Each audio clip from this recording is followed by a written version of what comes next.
நினைச்சி மாமி கிட்ட பேச போற மணிக்கணக்கா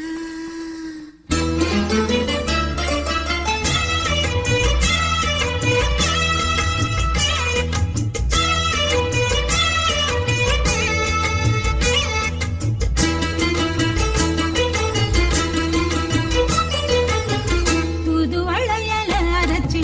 தொண்டையில தான் நினைச்சி மாமி கிட்ட பேச போற